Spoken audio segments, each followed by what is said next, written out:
Imagine moving to a new town where the buildings all lean just a little too far over the sidewalks, where the cracked pavement carries secrets of 100 forgotten arguments, and every stranger's glance feels like a silent test you've already failed. That's where he found himself, standing under a gray sky, backpack slung over one shoulder, facing the rusted iron gates of Westlake High. The bell screamed overhead, a shrill announcement to the predators inside that fresh meat had arrived. He didn't look like much, just another 17-year-old kid. Average height, lean, moving with the kind of guarded caution that told you he knew more about pain than he let on. His sneakers were worn flat, his hoodie hung loose around his shoulders, and his face, well, his face said almost nothing at all. But sometimes silence screams the loudest. Inside, the hallways twisted like veins through the heart of the building. Fluorescent lights buzzed, lockers slammed, laughter echoed, too loud, too cruel. The seniors spotted him first, their sharp, predatory eyes cutting through the throng of students. There was always something about the new ones. They didn't know the rules yet. They hadn't learned to look down, to stay invisible, to accept their place at the bottom. And when you didn't know the rules, you broke them without even trying. He didn't make a scene. He didn't look for trouble. But when he walked through the halls, he didn't lower his head. He didn't shuffle. He didn't cower. That alone made him a target. His first class was English. Mrs. Thornby handed him a battered copy of Mice and Men and pointed him toward an empty desk at the back. As he moved, he felt it, the way conversations dropped into hushed whispers, the way shoulders nudged shoulders as heads turned to track him. When he sat down, the chair in front of him shifted, and a heavy-set boy with a smirk that didn't quite reach his eyes leaned back far enough for their gazes to meet. The boy mouthed something. He couldn't hear it, but he didn't need to. He understood the language of bullies. It was spoken everywhere, and it always said the same thing. You don't belong here. The hours dragged like broken legs. In gym, he changed quickly, kept to himself, ignored the jabs and snickers from a group of boys near the bleachers. On the field, they circled him like sharks, barking fake encouragements, shoving just hard enough to almost look accidental. He let them. He didn't push back, not yet. After the final bell rang, he walked alone toward the bus lot, cold wind threading through his thin jacket, head tilted slightly downward, hands deep in his pockets. He felt them before he heard them. 3 shadows breaking off from the crowd, weaving through the parked cars with ugly smiles stretched across their faces. "Hey, new kid," one called out. His voice dripped with false friendliness. "Where you from, man? Disneyland?" The others laughed, a rough, grating sound that was more about dominance than humor. He kept walking. His heartbeat stayed steady, like a drum underwater. They didn't like being ignored. A hand clamped onto his shoulder, hard enough to spin him halfway around. "Hey, we're talking to you." For a moment, the air seemed to still. Somewhere across the lot, a car door slammed. A crow cawed from a light pole. Time stretched, thin and tight. He looked up, finally, meeting the boy's eyes. There was nothing in his face. No fear, no anger, no apology. Just a kind of deep, distant patience, like a mountain waiting for a storm it's seen 1,000 times before. The bully frowned, thrown off by the lack of reaction. He shoved again, harder. "Cat got your tongue?" A second boy stepped closer, bumping chests with him, daring him to flinch. He didn't. It was almost disappointing how easy it was to stay still, like holding back a tide that hadn't even begun to swell. Finally, the ringleader sneered and spat at his feet. "You ain't gonna last a week here." And with that, they turned away, laughing, shoving each other like they just conquered something important. He watched them go, his face empty, his fists loose at his sides. But inside, deep beneath the surface, something ancient and sharp stirred awake. Not anger, not fear, readiness. Because he hadn't come here to make trouble. He hadn't come here to prove anything. But sometimes, trouble doesn't need an invitation. Sometimes it finds you, sizes you up, and writes a story for you without ever asking if you want to be part of it. He slung his backpack a little higher onto his shoulder, adjusted the strap, and kept walking. The wind picked up, carrying with it the dry, restless scent of autumn and something else, something more primal. Change. It was coming. He could feel it humming in his bones, crackling at the edge of every breath. He wasn't ready for it. He didn't want it, but when it came, he wouldn't run. He never had. And in the halls of Westlake High, among the cracked tiles and flickering lights, the first small ripple of that storm was already beginning to spread, unnoticed by everyone who should have been paying closer attention. Because sometimes, the quietest ones aren't the weakest. Sometimes, they're just waiting for the right moment to remind the world exactly what they're capable of. By the time the second day rolled around, the wolves were licking their lips. Word had already spread about the new kid, the one who didn't react, didn't back down, and worst of all, made them look foolish without even lifting a finger. In a place like Westlake High, that wasn't just a mistake. It was an open invitation for war. The leader of the pack, a broad-shouldered senior named Trent Mallory, decided today would be different. Today, they'd break him. It started in homeroom. The teacher was late, a blessing for every bored soul in the room, and a green light for every bully looking to make a point. Trent sat slouched near the windows, surrounded by his loyal followers, Greg, wiry and mean-eyed, and Austin, thick with muscle but slow between the ears. They whispered back and forth, cutting glances at the newcomer, who sat quietly near the door, tracing invisible shapes on the battered desktop with one fingertip. "Bet he cries easy," Greg muttered. "Looks soft." Austin snorted. $20 says he wets himself if we push hard enough." Trent smiled lazily, tapping his pen against the side of his chair. "Nah, gotta be smarter about it. Break his head first, then his guts." He stood, stretching like a cat ready to pounce, and sauntered across the room, every step designed to pull eyes toward him. Conversations died around them like candles snuffed in a draft. He stopped in front of the new kid's desk, looming over him like a storm cloud. For a long second, neither spoke. Then Trent reached out and flicked the corner of the new kid's notebook off the desk, sending it slapping onto the grimy floor. "Oops," Trent said, voice dripping mock innocence. "Clumsy me." The classroom held its breath. The new kid didn't move right away. He just sat there, staring at the empty space where the notebook had been, like he was measuring something invisible. When he finally bent to pick it up, Trent kicked the book further away with the toe of his boot, sending it skittering across the room. A few students chuckled nervously. Most kept their eyes on their desks, pretending not to see. Still no reaction. The new kid straightened, tucking his chair back in, hands loose at his sides. His face remained unreadable. No anger, no shame. Just that same unbearable calm. Trent's smile faltered. "You deaf or just stupid?" Trent prodded, voice rising.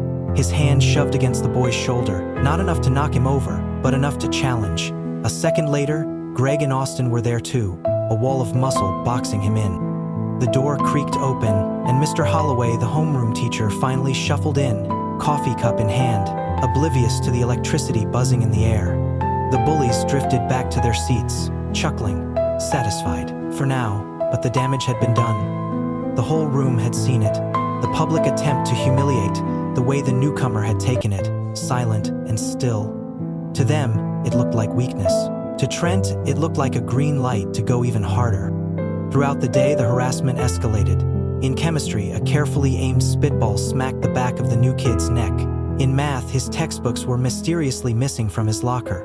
In history, a folded piece of paper landed on his desk, scrawled with a crude drawing of a stick figure getting stomped under a boot labeled Westlake Kings.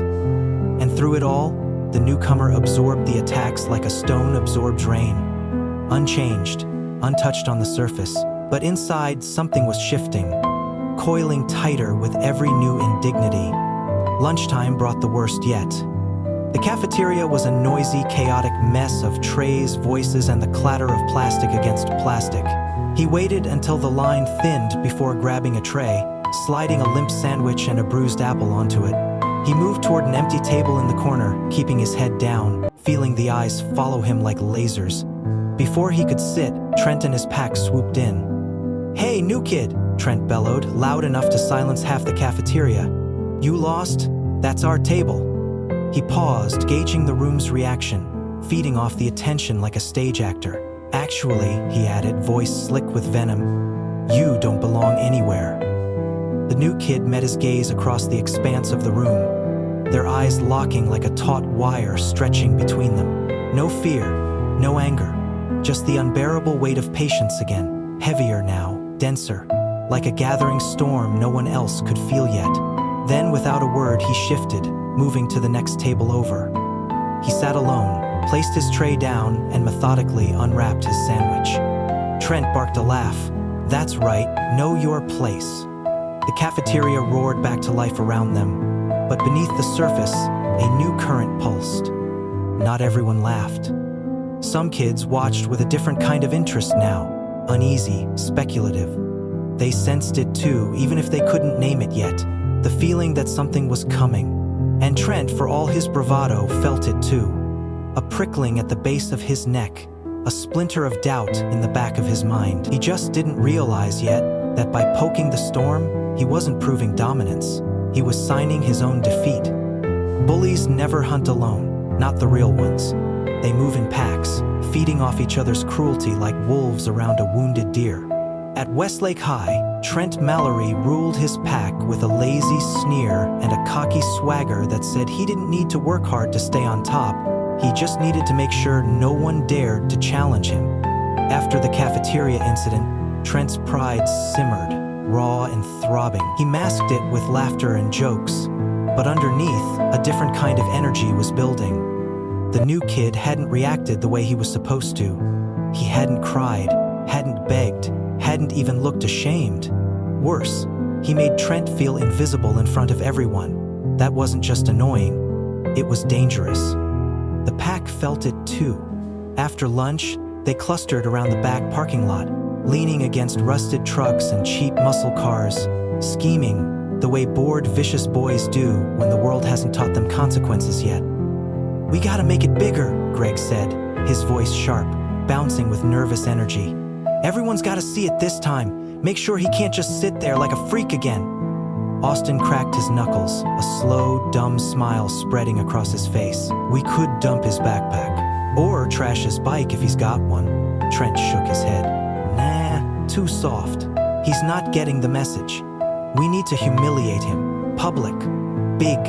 He dragged a cigarette out of his jacket pocket, flicked a lighter under it, and inhaled slowly, his eyes narrowing into slits.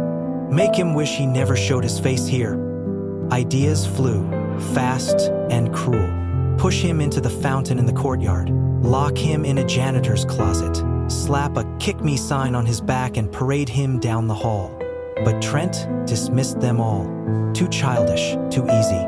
He wanted something final, something that would turn the new kid into a walking joke for the rest of his miserable high school life. "Homecoming," Trent finally said, exhaling smoke into the brittle autumn air. "Big crowd, everyone there, perfect stage." Greg's eyes lit up. "Yeah, man, everyone will see it. Make him a legend, for all the wrong reasons." The plan took shape, like rot spreading through fruit. They'd lure him near the bleachers during the bonfire rally. One good shove into the mud, a harmless scuffle, and when he fought back, because sooner or later, everyone fights back, they'd be ready. Cameras, witnesses, enough noise and fake outrage to make it look like he started it. Get him suspended, maybe even expelled. Problem solved. Threat neutralized. Across the cracked asphalt, the newcomer sat alone on the low stone wall near the gym, eating a bruised apple with slow, deliberate bites. He wasn't looking at them, wasn't looking at anyone, just sitting there, the way mountains sit, silent, patient, immovable. But if Trent had been wiser, he might have noticed the way the kid's eyes moved under the brim of his hoodie.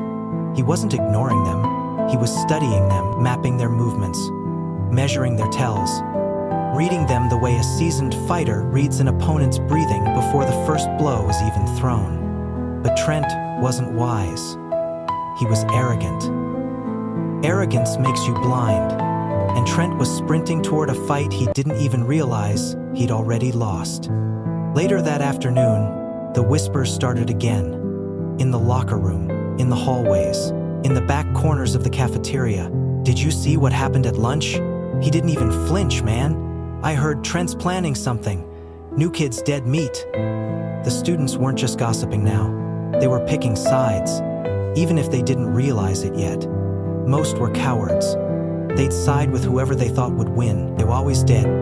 One person, though, saw things differently.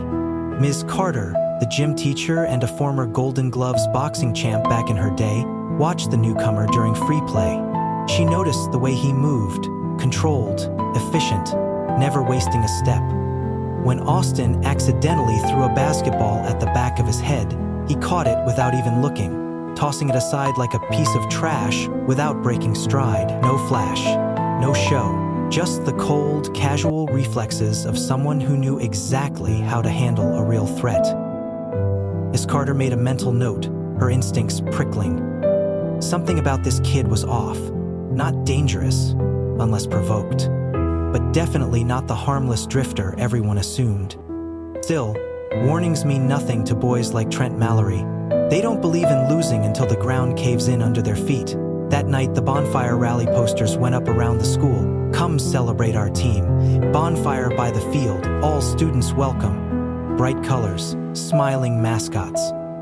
Beneath the cheer, another kind of fire was being stoked. One that wouldn't end with roasted marshmallows and school spirit. In his small, rented apartment above the old laundromat downtown, the newcomer sat cross-legged on a threadbare mattress, flipping a battered silver coin between his fingers. Over and over. Heads, tails, heads, tails. His mind wasn't on homework. It wasn't on the rally. It was on the feeling growing inside him like a slow-burning fuse. The sense that something was coming, that the patience he carried like armor would soon be tested. He tucked the coin back into his pocket, stood and stretched. The faded scars along his knuckles caught the light, ghostly reminders of a life left behind but never forgotten. Tomorrow would come, and when it did, he would meet it head on. Not because he wanted to, because that's what he was made for. By morning, the air at Westlake High carried a different weight. It wasn't just the muggy hang of late autumn humidity or the smoky promise of the night's coming bonfire. It was something sharper, quieter, almost invisible if you didn't know how to listen for it. Whispers slithered through the hallways like smoke, curling into lockers, slipping under classroom doors. Students huddled in tight knots, glancing over their shoulders, voices lowered, hearts pounding with the delicious thrill of a secret too big to hold for long. "Do you hear what Trent's planning?" one freshman whispered to another by the water fountain. "No way he's gonna do it in front of the teachers," came the reply, doubtful but hopeful, because watching someone else's humiliation was the only entertainment some of them ever got. "It's gonna be bad," muttered another, stuffing books into his backpack with trembling fingers. "Real bad. I heard he's got half the football team in on it." The story twisted and grew with each retelling. Some said they were planning to dump pig's blood on him during the rally. Others claimed they'd challenge him to a fight and beat him so badly he'd never show his face again. A few even whispered that Trent had something worse in mind. Something that would leave a scar deeper than fists could manage. In the middle of it all, the newcomer walked through the halls like a ghost through fog, untouchable, untouched. His face gave away nothing, even as heads turned to track his movements and nervous giggles sputtered into silence when he passed. He wasn't deaf to the whispers. He heard every one of them. He just didn't care. In math class, a spitball bounced off the back of his head. He didn't even blink. In biology, Greg made gagging noises when he walked by, and Austin stage whispered, "Dead man walking," loud enough for half the class to hear. Still, he didn't react. He moved with the same steady, coiled grace, as if every moment was a move in a larger game no one else could see. Some kids started to wonder. Maybe he was just stupid. Maybe he was scared stiff. Or maybe, just maybe, he was something else entirely. Teachers caught the undercurrent too, but most didn't want to get involved. It was easier to pretend nothing was wrong, easier to chalk it up to typical teenage nonsense. Only Ms. Carter kept a sharper eye on things, her instincts twitching harder with every passing hour. She watched the boys who clustered too close together, who laughed too loudly when the newcomer walked by. She saw the mean glints in their eyes, the way they fed off each other's cruelty like moths around a flame about to burn out of control. When she passed the newcomer outside the gym, she paused just a moment, studying him. He met her gaze calmly, a flicker of understanding passing between them in that brief instant. Neither said a word. Neither needed to. Elsewhere, behind the bleachers, the pack tightened their plans. Trent outlined it all with a cold, methodical confidence that unsettled even Greg for a second. "We wait until the fire's at its peak," Trent said. "Everyone's hyped, cheering, not paying attention. We pull him into the mud, rough him up just enough to make him lash out, and when he does," he grinned, wolfish, "we make sure everyone sees who threw the first punch." Greg rubbed his hands together eagerly. Austin pounded one fist into his other palm. They were ready. They thought they were smart. They thought they were safe inside their numbers, their arrogance, their certainty that the world would always bend to them, because it always had. They didn't see the flaw. Because the boy they were hunting wasn't prey. He was a weapon. And he wasn't the one walking into a trap. They were. By final period, the tension was so thick you could taste it. Every glance down the hallway felt heavier. Every laugh sounded forced. Even the teachers, usually indifferent, started snapping at students to quiet down. Out at the smoking fence near the woods, a few seniors from the auto shop program placed bets. 50 says Trent makes him cry before he even swings, one said, flicking ash from his cigarette. Bet you he doesn't even show up to the rally, another countered. Probably too scared. But an older kid, a senior who didn't say much and kept a wrench in his back pocket like it was part of his hand, shook his head. "You don't get it," he muttered. "You ever see someone too calm before a fight? Not scared, not hyped, just ready?" He spit into the dirt. "That ain't fear. That's death walking on two legs." Nobody answered. Nobody laughed. Deep down, even the most oblivious could sense it, the wrongness of what was coming, the invisible line that had already been crossed. But by then, it was too late to turn back. The sun started dipping toward the horizon, bleeding rusty orange into the sky. Students filed out of the buildings, heading toward the football field where the bonfire pit had already been built high with wood and scrap. A gust of cold wind rattled the posters taped to the fences, snapping them like warning flags. The newcomer stood by the edge of the lot, hands tucked into his jacket, watching the crowds gather. He wasn't smiling. He wasn't worried. He was just waiting. Waiting for them to make their move. Waiting for the inevitable. Because some storms don't come with thunder or rain. Some storms walk into town wearing scuffed sneakers and a second-hand hoodie, looking like nobody special, until it's far too late to run. The first rule in places like Westlake High was simple: keep your head down. Don't stand out. Don't challenge the pack. Survive by being invisible. For years, kids had lived and died by that unspoken law, folding themselves smaller and smaller to fit into cracks the bullies overlooked. But tonight, as the bonfire roared to life and the scent of burning wood and gasoline coated the air, that old rule was about to shatter into 1,000 irreparable pieces. Students packed the football field in clumps, faces painted in school colors, waving banners and foamed fingers. The speakers crackled with music too loud, and the cheerleaders bounced on the sidelines, tossing up hollow, rehearsed energy into a sky smeared with ash and twilight. It all looked normal. It all felt normal. But, threading underneath the noise was a taut line of tension, pulled so tight it hummed if you listened close enough.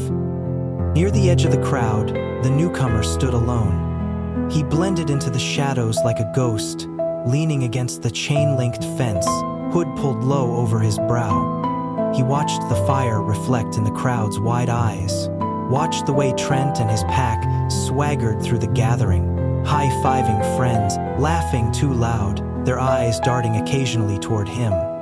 They were working themselves up. A performance for their audience, getting ready for the main event they thought they controlled.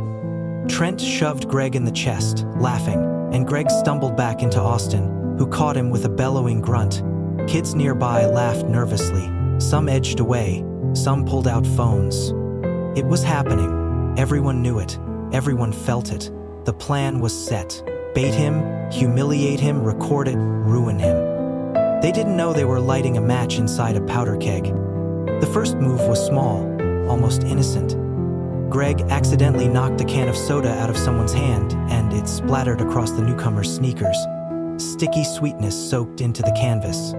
A few kids snickered, watching with gleaming eyes. He looked down at the mess, slow and measured, then looked up, right into Trent's smug, waiting face. "Oops," Trent said, spreading his hands wide like he deserved applause for his cleverness. The newcomer didn't speak. He didn't flinch. He just bent down and wiped his shoe against the grass. Slow and deliberate. Every motion controlled. Every breath steady. The crowd stirred, sensing something was wrong, but not yet able to name it. Not yet. Next, Austin stepped up, swinging an arm around the newcomer's shoulders like they were old buddies. "Hey man," he slurred, too loud, too fake. "You having fun yet?" His hand gripped the kid's hoodie, yanking it tight around his throat for a second before letting go. A warning. The newcomer simply stepped out of Austin's reach, like a snake shedding its skin. Silent, unbothered. A ripple moved through the onlookers. It should have been funny, it should have been easy, but it wasn't. Something in the air had shifted, tilted, become unstable. Even the fire seemed to falter, its flames guttering lower for a breathless heartbeat. That's when Trent made the mistake that broke everything. He pushed. Hard. 2 hands to the chest, a shove designed not just to move him, but to make him stumble, to make him fall backward into the mud puddles gathered near the edge of the field. But he didn't fall. He stepped backward once, grounding himself like he weighed 100 pounds more. Then his head lifted, just slightly, and for the first time, something flickered across his face. Not fear, not rage, permission. The line had been crossed. The old rule was dead. The newcomer moved. Not fast, not flashy, just with cold, terrifying efficiency. One hand caught Trent's wrist as it recoiled from the shove. His other hand rose, gripping Trent's elbow, and in one smooth, brutal motion, he twisted. Hard. Trent cried out, a sharp, involuntary bark of pain as he dropped to one knee, his arm wrenched behind him at an unnatural angle. Gasps broke from the crowd. A few kids shouted, phones flew up, recording everything, but the newcomer didn't care. He wasn't putting on a show, he was ending a problem. Greg lunged at him from the side, and without even looking, the newcomer sidestepped, hooked Greg's ankle with his foot, and sent him sprawling face first into the mud. Austin bellowed and charged like a raging bull, all muscle and no thought. The newcomer ducked under the clumsy swing of a fist, grabbed Austin's jacket as he barreled past, and yanked, sending the bigger boy spinning off balance and crashing into the grass. It all happened in seconds. 3 bodies, 3 failures, 3 gasping, groaning wrecks left blinking up at the stars. The crowd fell silent. The fire crackled, spitting embers into the night sky, the only sound in a stunned world suddenly too small to contain what had just happened. The newcomer didn't pose. He didn't gloat. He didn't say a word. He simply straightened his hoodie, dusted a speck of dirt from his jeans, and walked away, stepping around the fallen boys like they were nothing more than debris on the road. He didn't need to announce his victory. It was written in the silence. It was branded into the wide, fearful eyes of every witness. An old rule had been broken tonight. A new one had taken its place. Do not mistake quiet for weakness. You'll only ever make that mistake once. By the time the embers of the bonfire collapsed into blackened ash, the school's world had tilted on its axis. Nobody talked about the football team's pep rally anymore. Nobody cared about the Homecoming King nominations, or the bake sale, or the silly skits the cheerleaders had performed. The only thing anyone talked about whispered about, replayed endlessly on shaky phone videos, was the newcomer, the boy who dismantled the kings of Westlake High without breaking a sweat. Some called it self-defense, some called it an accident, but those who had stood close enough to feel the air shift knew better. It had been a warning, a quiet, final message written not in shouts or threats, but in bruises and shattered pride. You are not untouchable anymore. But predators don't forgive humiliation, especially not predators like Trent Mallory. By Monday morning, Trent's bruised ego burned hotter than any bonfire. His wrist was sprained, his pride was crushed, and worst of all, the school no longer looked at him with admiration. They looked at him with pity. That was something he couldn't survive. Not here. Not in a world where fear was currency. So he did what wounded animals always do. He got meaner. He got desperate. He plotted revenge. It started as a whisper between Trent and his boys behind the gym, grew into a muttered promise in the parking lot, and finally hardened into a plan in the back corner of the cafeteria where the shadows were thickest. This time, it wouldn't be one-on-one. It wouldn't be accidental. No rules, no fairness, just raw numbers. Overwhelm him, cripple him if they had to. They didn't just want to hurt the new kid now, they wanted to erase him. After school, the trap was set. The newcomer moved through the hallways with the same calm, deliberate gait he always had, untouched by the glares and whispers that swirled around him like gnats. His schedule didn't change, his habits didn't shift. He moved from his last class, American Government, room 207, toward the back parking lot where his battered old bike leaned against the fence. The lot was almost empty by then, only a few cars left, the lazy buzz of cicadas in the trees, the gold-orange sun bleeding long shadows across the cracked pavement. He knew he was being followed. He heard the scuffle of sneakers, the hurried, breathless laughter. He felt the trap snapping shut around him. He didn't change his stride. He didn't look back. Let them come. Near the far edge of the lot, just before the old access road dipped into a line of scraggly woods, they struck. 6 of them this time. Not just Trent and his main 2 goons. He dragged along a few more from the football team. Guys built like linebackers, faces twisted in gleeful malice. They came in fast and stupid, banking on shock and numbers. The first one grabbed for the newcomer's backpack strap. Another swung low at his knees, trying to tackle him from behind. A third came in high, fists cocked, ready to smash him down like a tent pole in a windstorm. They never touched him. The backpack slipped off his shoulders like it was weightless. He twisted, dropped low, and the first attacker stumbled over empty air. A shoulder slammed into the second boy's ribs, sending him sprawling backward into a parked sedan, the metal crunching loudly. The third boy swung, missed, spun, and caught a knee square in the gut, dropping like a sack of wet cement. It wasn't a fight. It was an execution. Trent barked orders from behind the chaos, face purple with fury. "Get him! Don't let him get away!" He surged forward himself now, a short piece of steel pipe gripped in one hand, ripped from a broken flagpole. He didn't care about winning clean anymore. All he wanted was blood. The newcomer saw him coming. He could have run, should have by any sane person's rules, but he didn't move. When Trent swung, the newcomer sidestepped with the smooth inevitability of falling rain. He caught Trent's wrist mid-swing, squeezed, and Trent howled, dropping the pipe with a clatter that rang out like a church bell across the lot. A second later, Trent was on the ground, curled around his arm, gasping in short, stunned cries that sounded far too much like fear. The remaining boys hesitated. Their numbers were still good. 4 against 1. They could rush him. They could. One look at his eyes stopped them cold.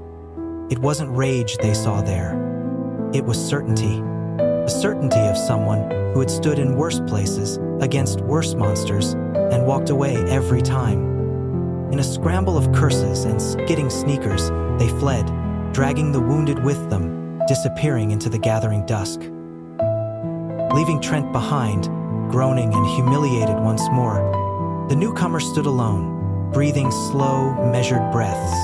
He picked up his backpack, slung it back over his shoulder, and moved toward his bike without a glance at the fallen bully. Somewhere down the road, the cicadas screamed louder. The world turned a little quieter, and in the spaces where whispers used to be, a new story was taking root. One not built on fear, but on the undeniable, inescapable truth. The new kid was not prey, he was the storm. The videos didn't take long to spread. By midnight, they were everywhere. TikTok, Snapchat, grainy Instagram stories that showed flashes of chaos under the dying sun. Blurry frames caught fists missing by inches, bodies hitting pavement. The unmistakable, chilling ease with which the newcomer dismantled every attack. No one could quite believe what they were seeing. It wasn't just that he fought back, it was how he fought.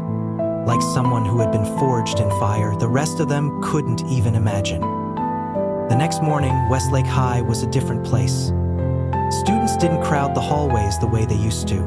They parted when he walked through, a silent ripple moving ahead of him like a bow wave before a ship. Conversations dropped to hushed tones. Locker doors creaked open and shut like cautious breaths.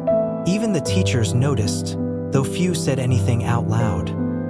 Authority at Westlake was often more about pretending problems didn't exist than solving them. The newcomer kept his pace steady, his gaze level. No swagger, no smirk, no theatrics. He didn't need them. He didn't flex his victory the way Trent used to parade his dominance. He didn't bask in the stunned glances or the sudden, nervous respect. If anything, he moved with a heavier kind of silence now, as if the weight of what he'd revealed was something he carried reluctantly. Trent, meanwhile, was nowhere to be seen. Rumors flew faster than second-period bells. Hospital?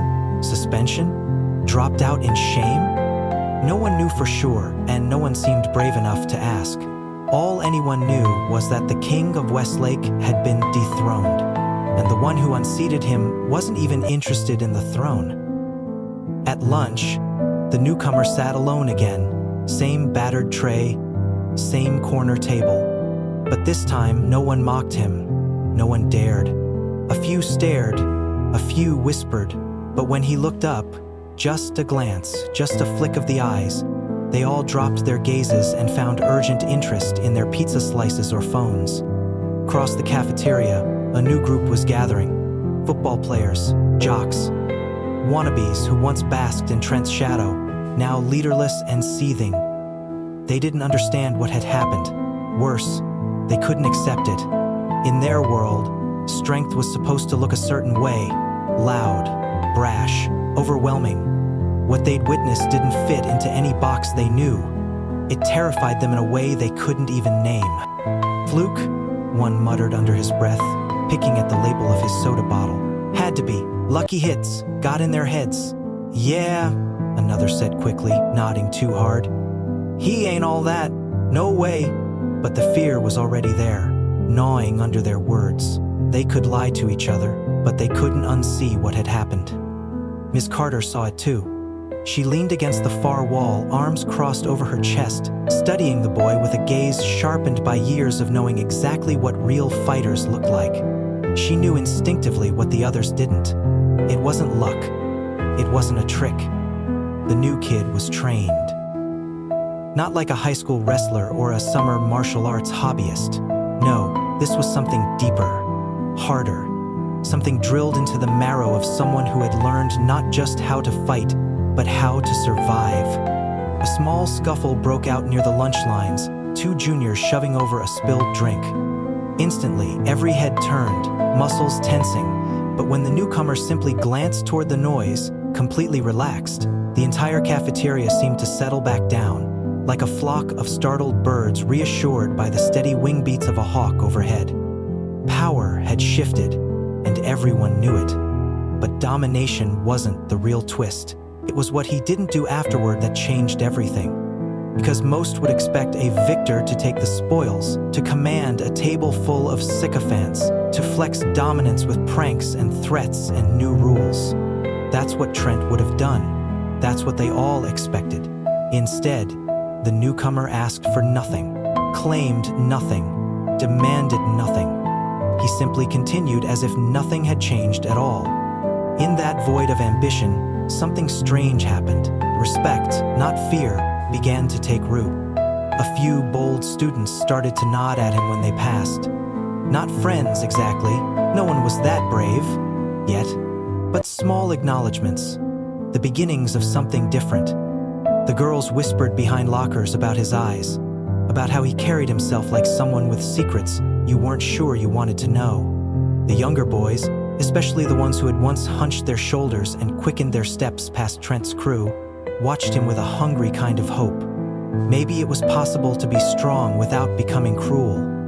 Maybe survival didn't have to mean surrendering your soul. And yet, for all the new currents stirring the dusty halls of Westlake High, an old danger brewed even faster. Because the ones who lost the most under the new order weren't going to take it lying down. And somewhere, in the edges of town, in garages and broken-down basements, revenge was being plotted, not by bruised egos, but by something darker. The next move wouldn't be schoolyard roughhousing or childish pranks, it would be war. And this time, they wouldn't play fair, but neither would he. Because if Westlake thought they had already seen what he could do, they hadn't seen anything yet. By the next morning, Westlake High felt like a town after a storm, a place where the buildings were still standing, but nothing inside them felt the same. The laughter that usually echoed down the hallways sounded hollow now, like it bounced off walls too scarred to reflect it properly. The clatter of lockers, the shuffle of sneakers on linoleum, even the slamming of textbooks onto desks, it was all quieter, subdued. Fear lived here now. Not the old fear of Trent's fists or Greg's sharp tongue. A new kind, a colder kind. It wasn't the newcomer's strength that terrified them. It was his certainty. Strength they understood. You could outmatch strength with bigger numbers, faster punches, sneakier tactics. But certainty? Certainty was something else. It was the knowledge that no matter what they threw at him, no matter how many came at once, he would not break. He would not panic. He would not lose. And somehow, that terrified them more than any black eye or split lip ever could. Teachers sensed it too. Classes dragged, like a funeral procession. Students kept their heads down, even lower than before, the loudmouths subdued, the pranksters suddenly shy. The social hierarchy had crumbled overnight, and everyone was scrambling to figure out where they stood now. Whispers curled around the lockers and across lunch tables. Some tried to dismiss it. He just got lucky. It won't happen again. Others insisted there was something unnatural about him. Maybe he's ex-military. Maybe he's a psycho.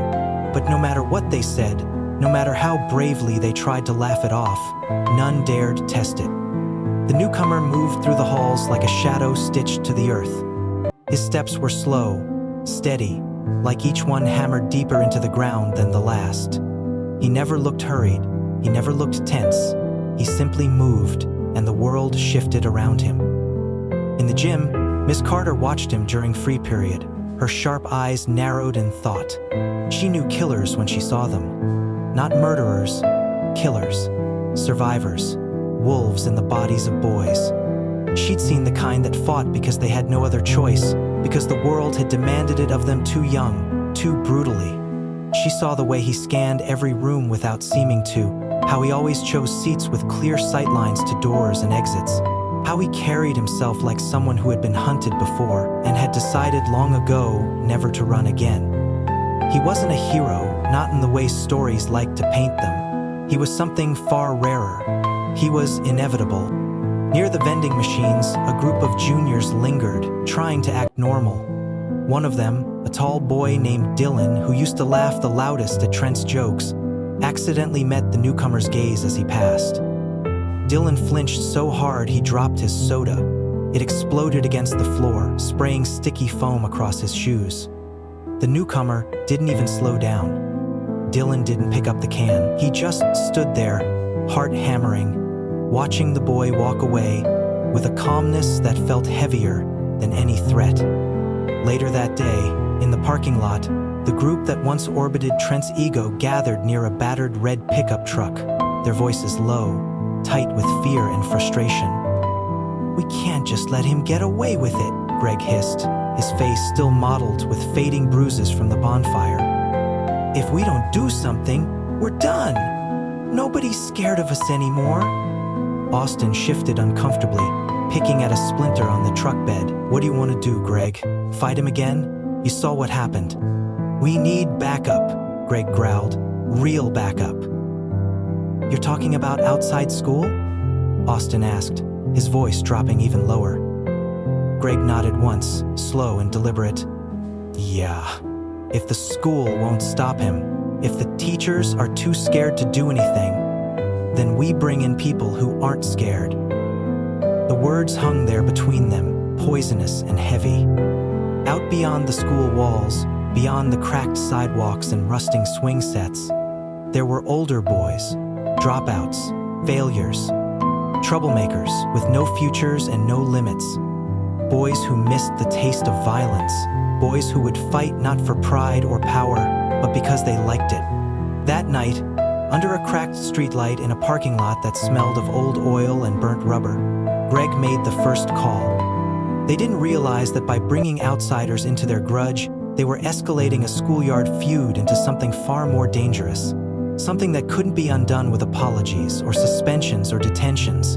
They weren't just poking the storm anymore, they were throwing gasoline on it. Back in his apartment above the laundromat, the newcomer sat at the small battered table by the window, turning his silver coin over and over in his fingers. Heads, tails, heads, tails.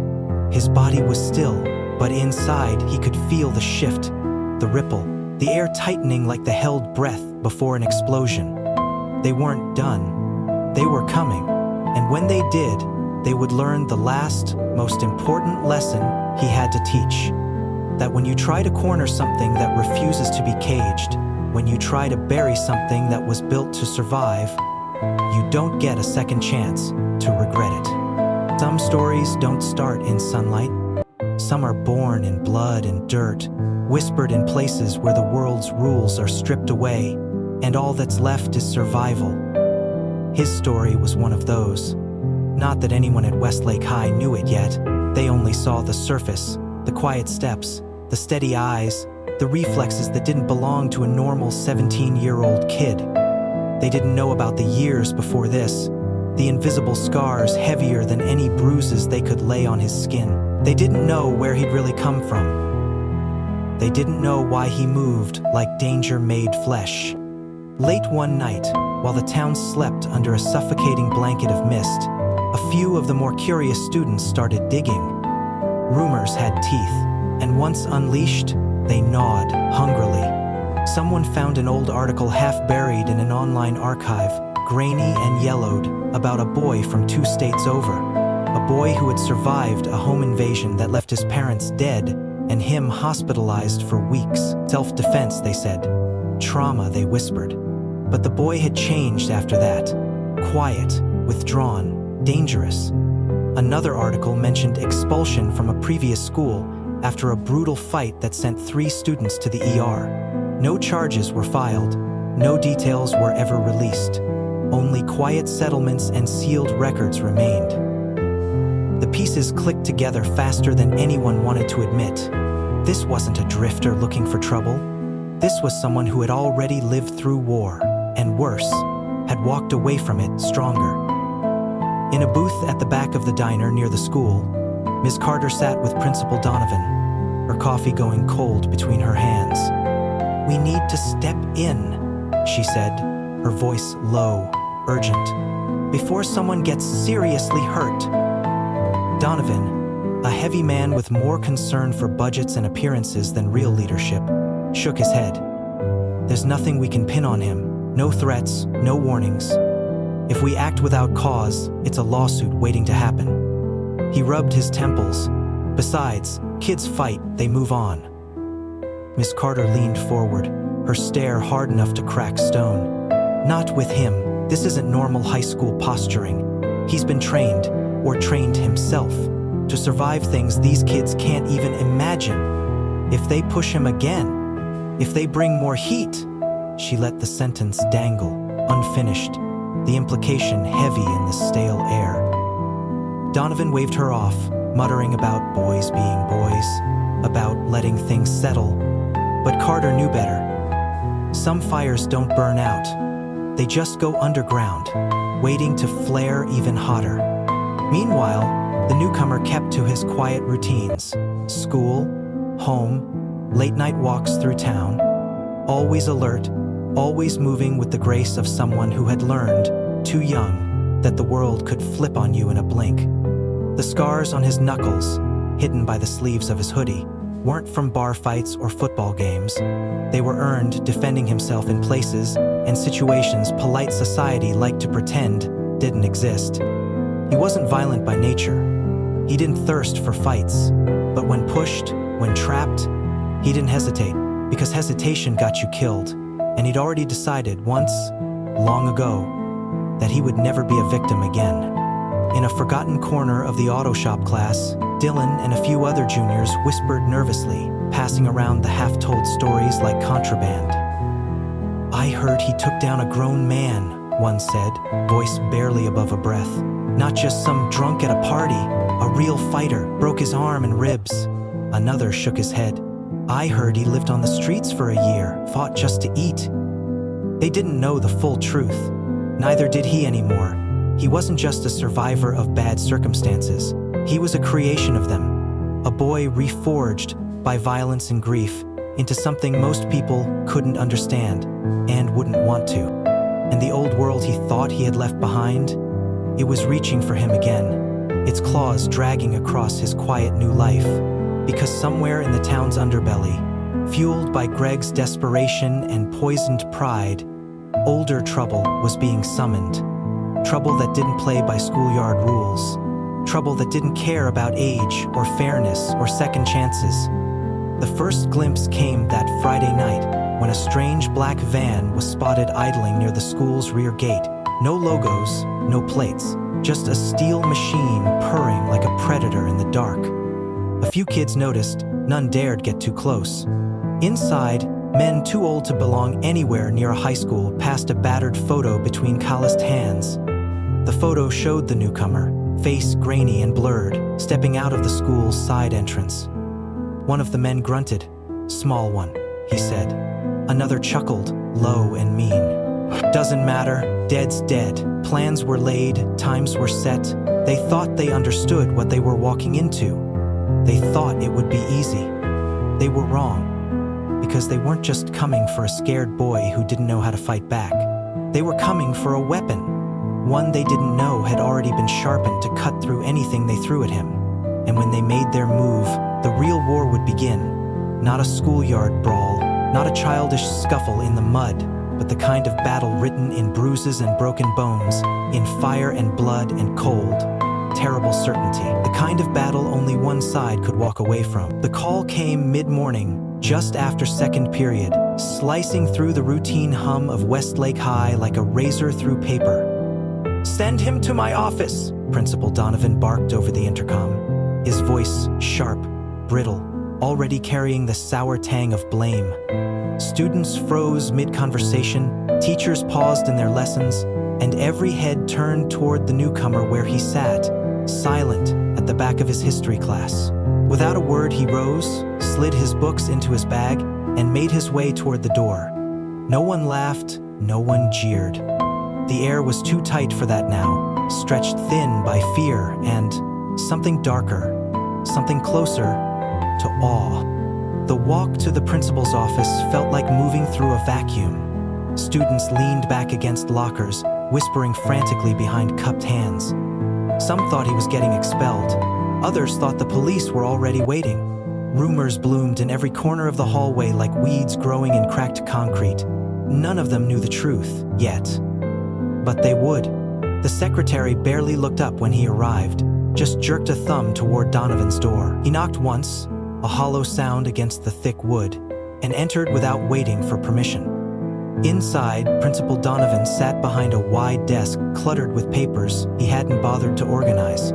His tie was loose, his forehead already damp with sweat despite the office's humming AC.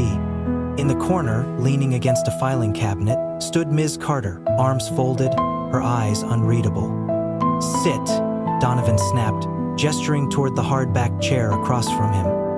The newcomer lowered himself into the seat with that same unbearable calm, hands resting loosely on his knees. He didn't slouch, he didn't fidget, he simply waited. Donovan cleared his throat, shuffling papers as if they might magically tell him what to do.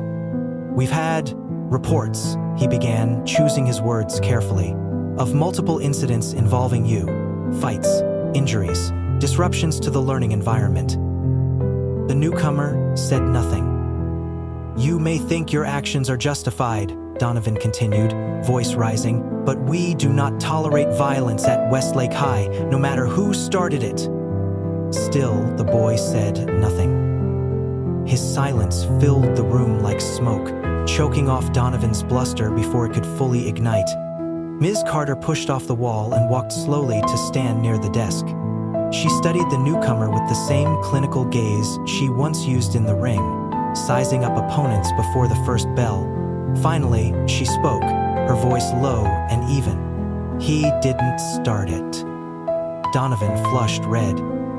"That's not the point. Perception is what matters. Parents are calling. They're worried. Maybe they should be," Carter said softly, never taking her eyes off the boy.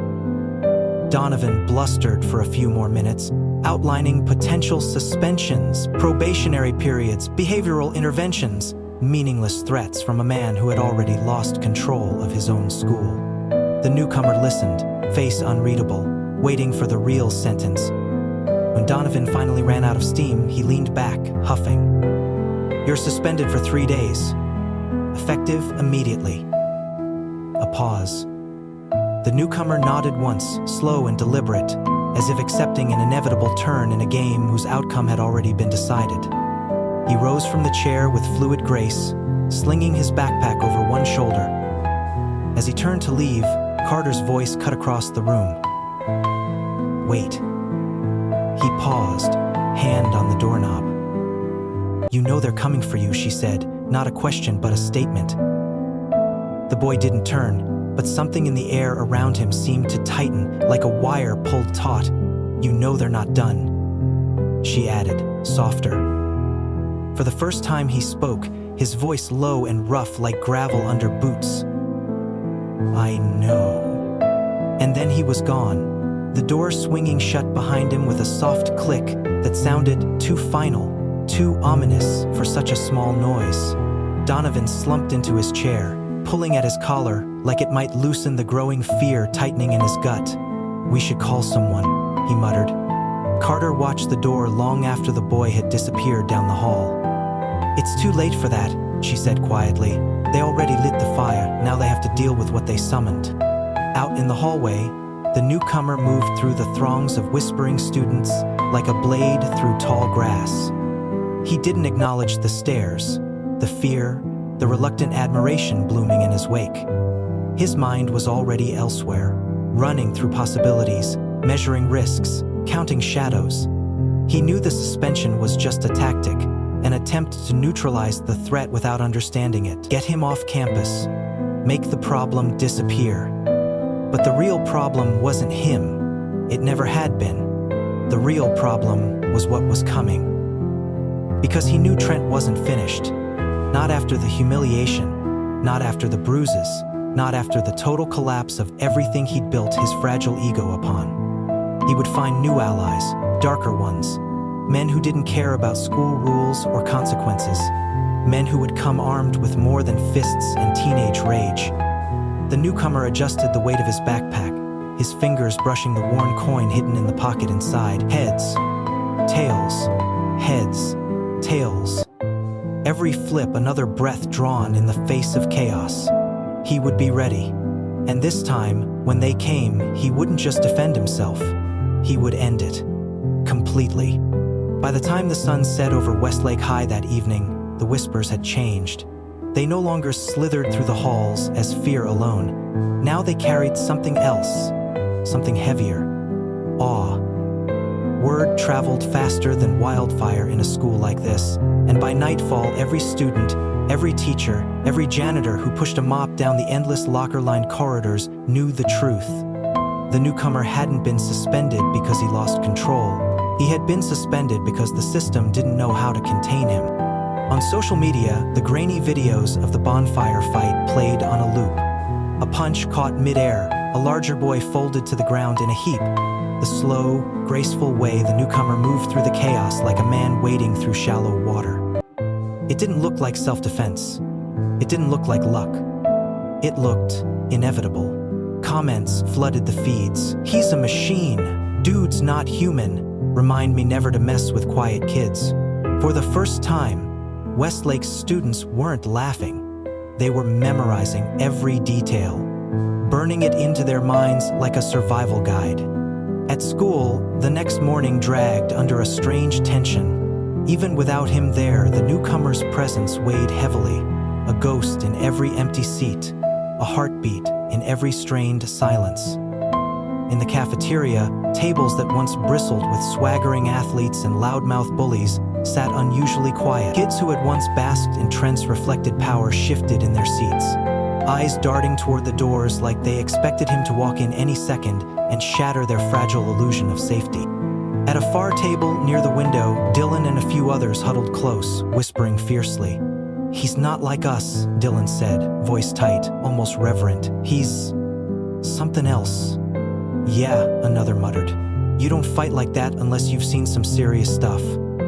"It's not just the fighting," Dylan said, shaking his head.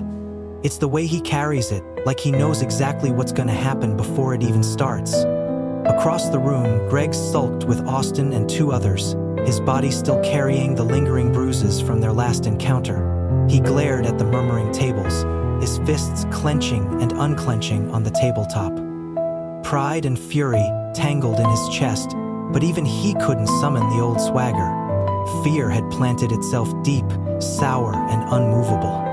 Ms. Carter prowled the hallways, her sharp gaze sweeping over the students like a hawk over a restless field. She could feel it, the shift in energy. Not just fear, not just respect, something deeper. In her time as a fighter, she'd seen it before, in the way young soldiers looked at seasoned veterans who bore invisible scars of battles they hadn't even dreamed of yet. It wasn't worship. It was awe, a reluctant, instinctive recognition that they stood in the presence of someone who lived by rules too brutal for their small world. And it wasn't just the students. A few of the younger teachers whispered in break rooms, glancing nervously toward the security office, wondering aloud if they should be concerned. If maybe the boy they had suspended wasn't the threat, but the warning. Out by the bleachers, a few freshman boys kicked a football around, too anxious to linger inside. They weren't talking about the homecoming game or the latest party plans. They were replaying, moment for moment, what they had seen and heard. "You saw it too, right?" one asked, breathless between passes. "The way he didn't even flinch?"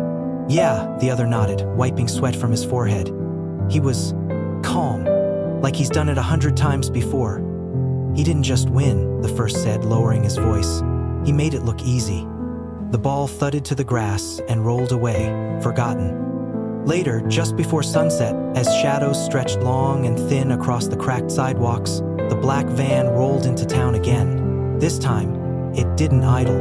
It pulled into a parking lot behind an abandoned gas station, engine cutting into a thick, brooding silence. 4 men stepped out, rough and hardened, their faces marked with the kind of history that didn't need words. They weren't there to intimidate, they were there to erase. One of them checked his phone, glanced at the grainy photo of the newcomer, and nodded once. "Tomorrow night," he said. No bravado, no jokes, just cold certainty. At the same moment, in his small, battered apartment, the newcomer sat cross-legged on the worn floor, polishing an old, battered pocket knife with a strip of cloth. Not out of fear, not out of preparation for a fight he might lose. It was a ritual, a grounding, a reminder. He knew they were coming. He could feel it in his bones, the same way you can feel the sky tighten before a thunderstorm cracks open. He didn't pray for mercy. He didn't wish for it to end. He simply waited. Because no matter how many they brought, no matter how dirty they fought, no matter what tricks they thought would tip the odds, they had already made their worst mistake. They thought they were hunting a boy, but they had awakened something far older, far hungrier, and tomorrow night, they would find out exactly what that meant. The smell of gasoline clung to the abandoned gas station like a memory no rain could wash away. Cracks spiderwebbed the pavement underfoot, and shattered glass glittered in the fading light like the remnants of a long-forgotten battle. It was here, under the sinking weight of twilight, that Greg and the others finalized their plan. Hunched in a rough circle behind the rusting pumps, they spoke in low, angry voices, their words sharp-edged and reckless. "This is it," Greg said, slamming his fist into his palm. "We end it tomorrow, for good." Austin shifted uneasily, glancing at the men who leaned against the van, arms crossed, silent. They weren't students, they weren't kids. They were older, harder, and wore the blank expressions of people who had long since stopped caring about consequences. It had been Greg's idea to call them in. "Friends of a cousin," he said, "guys who knew how to handle problems, off the radar. For a price, of course. Nothing in this world came free." "You sure about this, man?" Austin muttered. His bravado from last week had long since crumbled under the weight of reality. "He's not normal." Greg spun on him, jabbing a finger into his chest. "You scared?" Austin didn't answer. He didn't have to. Everyone saw it in the way his hands shook slightly, the way his eyes kept darting to the van, to the men who were all muscle and dead-eyed stares. Greg smirked, ugly and triumphant. "Good. You should be scared. Fear keeps you sharp." The plan was simple in theory: lure the newcomer out after dark when there'd be no teachers, no students, no witnesses. Corner him near the old mill road, cut off every escape, and let the real muscle do the work. No more games, no more half measures, just a brutal, overwhelming takedown. "He walks into the trap," Greg said, "and he doesn't walk out." It sounded clean, it sounded final. But deep inside, even Greg felt the cold bite of doubt, because for all the bravado, all the rage, he couldn't shake the memory of the newcomer's eyes. The way they had looked through him, not at him, like Greg wasn't even dangerous enough to be considered a threat. Still, pride is a loud thing, and it screamed louder than reason. He would prove he was still the king of Westlake, even if it meant burning the whole kingdom down. The next day passed with unbearable slowness. Students shuffled through their classes, the tension in the air so thick it was like wading through syrup. No one said it out loud, but everyone knew something was coming. They could feel it humming under their skin, a low, building drumbeat of dread. The newcomer didn't return to school. His suspension wasn't up yet. But that didn't matter. His presence still filled every hallway, every conversation. He had become a legend before their eyes, and legends had a way of refusing to die quietly. After the final bell rang, Greg sent the message. A simple text to a burner phone they'd managed to slip into the newcomer's bike basket 2 days earlier. No sender, no words. Just a location, pin, Old Mill Road, and a time, midnight. A place forgotten by everyone except the desperate and the reckless. The men from the van would be waiting. They weren't amateurs. They didn't need numbers, just opportunity. They would strike hard, fast, surgical, leave no evidence, no witnesses. By the time anyone realized what had happened, the newcomer would be a memory tucked under the carpet of Westlake's dirty little secrets. That evening, under a blood-red sunset, Greg stood by the van, his heart a knot of fury and fear.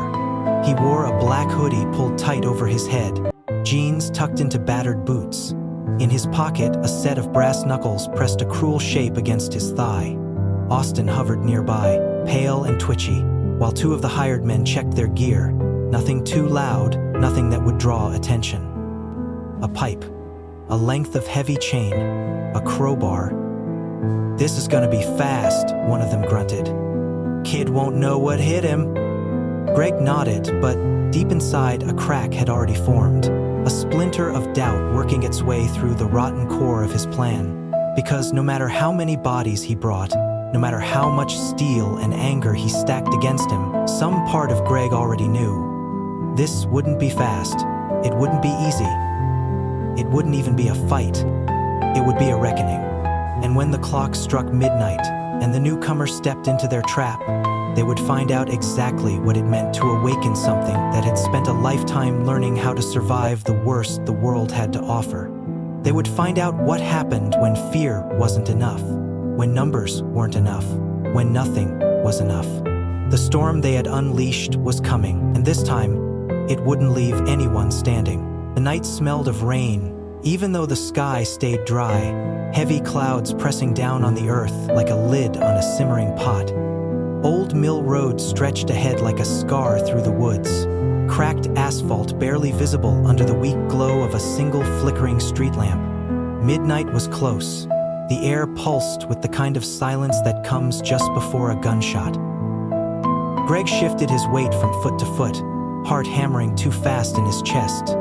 Austin leaned against the side of the van, arms crossed, eyes darting toward the tree line. The two hired men stood further up the road, half concealed in the dark, weapons hidden in their sleeves, faces blank.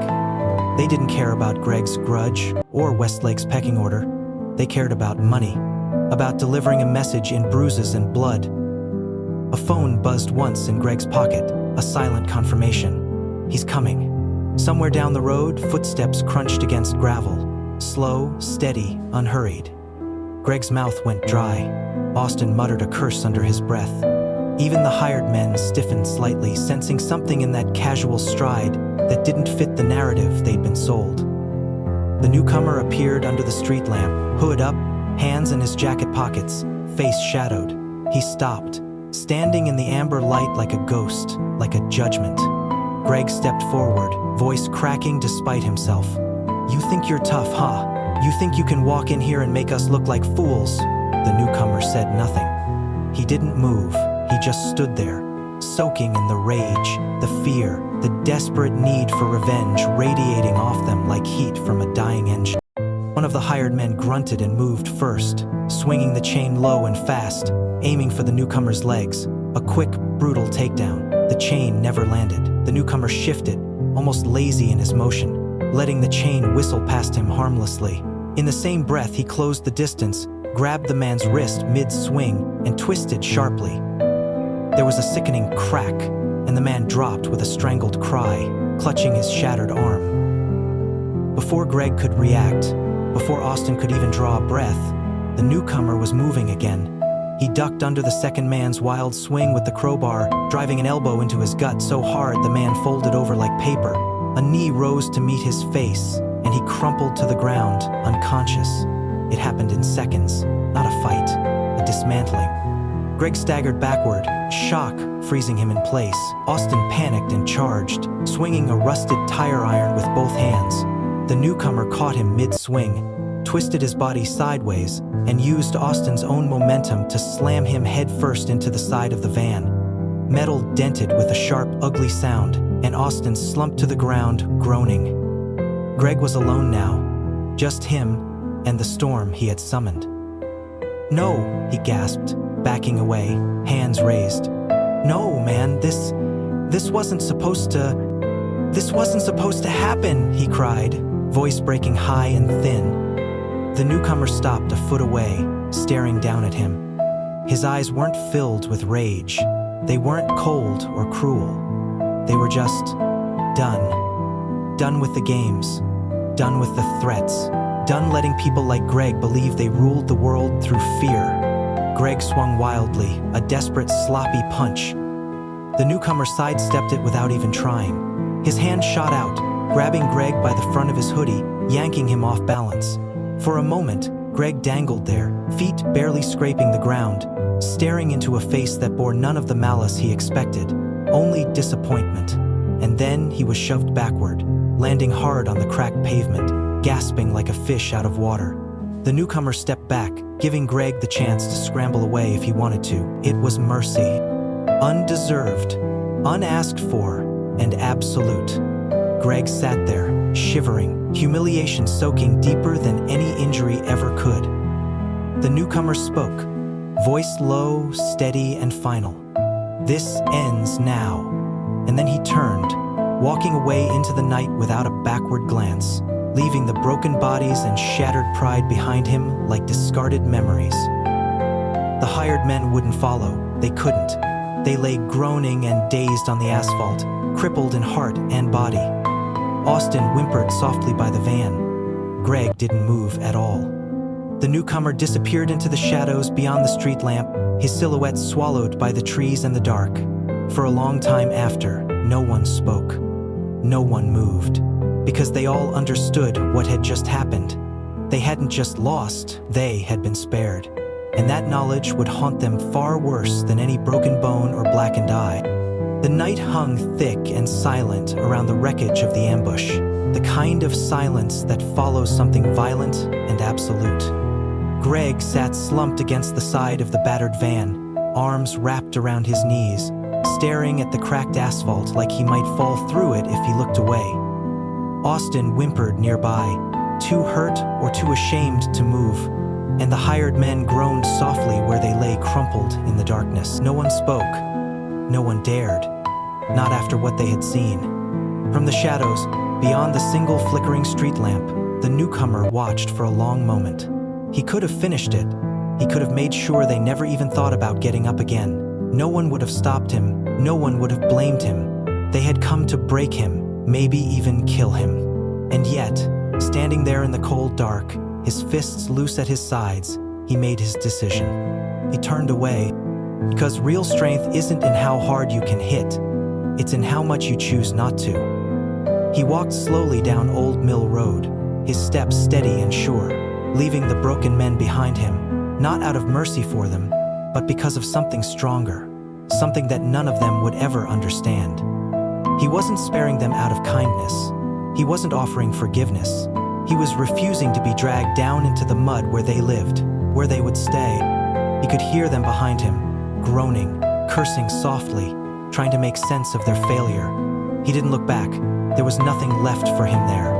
At the edge of the woods, hidden by the twisted trees, a pair of headlights blinked on. Miss Carter leaned against the hood of her old truck, arms crossed, face set in a hard line. She'd seen it. She'd seen enough to know exactly what had happened, even without witnessing every brutal second. The newcomer paused by the truck, his shadow folding into hers under the headlights. "You could have destroyed them," she said quietly. He shrugged, the motion small, almost tired. "Would have been too easy." "You didn't," she said, not a question, but a confirmation. He nodded once. "Would have made me like them." Miss Carter studied him for a long moment, the silence stretching between them heavy but not uncomfortable. Finally, she reached into her jacket pocket and tossed him something. He caught it without looking, a folded piece of paper. "Bus ticket," she said. "Out of town. Tomorrow morning." He unfolded the paper slowly, reading the destination. A town 100 miles away, no name he recognized, no promises, just a blank page to write something new on. "You're not safe here anymore," she continued. "They won't stop, maybe not the kids, maybe not even the cops. This place, it eats people like you." He slipped the paper into his pocket, the same one that held the battered silver coin he always flipped when the world got too loud. "I know," he said. "And you're not meant to be caged," she added. Her voice was rough, touched with something dangerously close to pride. "You're meant for bigger fights than this." He gave the smallest of smiles, a brief flicker that was gone almost before it appeared. It wasn't joy. It was something deeper. Acceptance. Without another word, he stepped back into the dark, the woods swallowing him up, the night closing behind him like a door quietly swinging shut. At the broken gas station, Greg finally pushed himself to his feet, groaning, one arm cradling his ribs. He looked around at the wreckage, at Austin slumped against the van, at the two men who had promised an easy victory now lying battered and silent, and felt a deep, gnawing hollowness in his chest. They hadn't just been beaten, they had been judged and found wanting. The shame would cling to him longer than any bruise. It would twist inside him like rusted wire, digging deeper with every whispered story that spread through town. He hadn't been defeated by fists. He'd been defeated by something he couldn't touch, couldn't break, something stronger than fear. The next morning, The town stirred awake to rumors already racing ahead of the dawn. Some said the newcomer had been arrested. Others said he had been killed, but the truth was simpler and far more unsettling. He was gone, vanished like smoke after a wildfire, and he had left behind not a battlefield, but a lesson. In the end, the strongest person isn't the one who crushes his enemies. It's the one who chooses to walk away, unbroken, unmoved, unstoppable. And for the rest of their lives, everyone who had stood under the broken street lamp on Old Mill Road would remember the boy who refused to fall, the boy who fought not because he wanted to, but because he was built to survive, the boy who showed them that true power doesn't roar, it endures. In the days that followed, Westlake High wore a different face. The walls still bore the same faded posters, the same scuffed floors and flickering lights, but the spirit of the place had changed, stripped of its old bravado, its empty threats. A new, uneasy calm settled over the students, filling the spaces where cruelty used to echo. They walked the halls softer now, speaking in lower tones, their laughter brittle at the edges. It wasn't just fear that had changed them. It was respect. A respect born not from worship, but from witnessing something undeniable. True strength, measured not in domination, but in restraint. No one dared sit in the newcomer's old seat at the back of Mrs. Thornby's class. It stayed empty, like a memorial, a quiet reminder that some marks, once made, don't fade. In the cafeteria, where battles for tables had once erupted daily, the students sat with a kind of reluctant civility, throwing wary glances toward the corner where he had once eaten in silence. Even the teachers noticed the difference, though few spoke of it. The bullies who had strutted through the halls, feeding off fear and laughter, now walked with their heads low, nursing bruised bodies and shattered reputations. Faith. Greg returned to school 3 days later, his swagger amputated by humiliation. His face was tight with shame, his movements stiff with the memory of defeat. Students whispered behind their hands when he passed, but not in the way they once whispered about the newcomer. This was different. This was pity. And Greg, for all his anger and broken pride, couldn't meet their eyes. He knew he was finished. The throne he had built on intimidation had crumbled into dust the moment he tried to break something stronger than himself. The hired men never came back. Their van was found abandoned at the edge of town, a silent relic of a plan gone wrong. No police reports were filed, no investigations launched. In places like Westlake, some things were better left buried. As for Ms. Carter, she watched it all unfold with a grim satisfaction. She knew he was out there somewhere, moving beyond the small borders of their town, carrying his scars and his lessons into a world that didn't deserve him, but would need him all the same. She kept the ticket stub tucked in her wallet, a silent reminder that sometimes you don't save someone, you simply give them the space to save themselves. And the newcomer? He was gone, swallowed by the highways and nameless towns beyond the horizon. No one knew where he went. No one saw him leave. It was as if he had never been there at all, except for the lasting tremor he left behind, a quiet reshaping of how they saw strength, how they understood survival. Some nights, kids still talked about him in hushed voices, about the way he had dismantled the kings of Westlake without ever raising his voice, about the way he had shown them that real power didn't need to shout. Rumors grew around his story like vines, twisting into myth. Some said he was a drifter with a bounty on his head. Others claimed he had trained in secret military camps or underground fight clubs. The truth was simpler and much harder to accept. He was a boy who had seen what the world could be at its worst, and chose not to become like it. Over time, the legend outgrew the man. New students arrived, hearing only fragments of the tale. They asked questions, but the older ones just shook their heads and smiled, a little sad, a little reverent. You wouldn't understand, they said. You had to be there. The cracked sidewalks of Westlake bore no plaque, no statue, no marker to remember the boy who had changed everything. But in the spaces between the lockers, in the silence after a cruel joke was left unspoken, in the way a freshman dared to stand a little taller, you could feel him. not as a ghost, but as a standard. A new rule written into the very bones of the school. Sometimes the strongest force is the one that refuses to break. Sometimes survival isn't about fighting harder. It's about standing taller.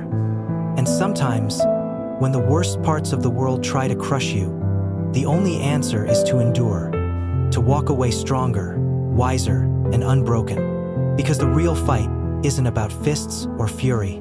It's about never letting the darkness inside you win.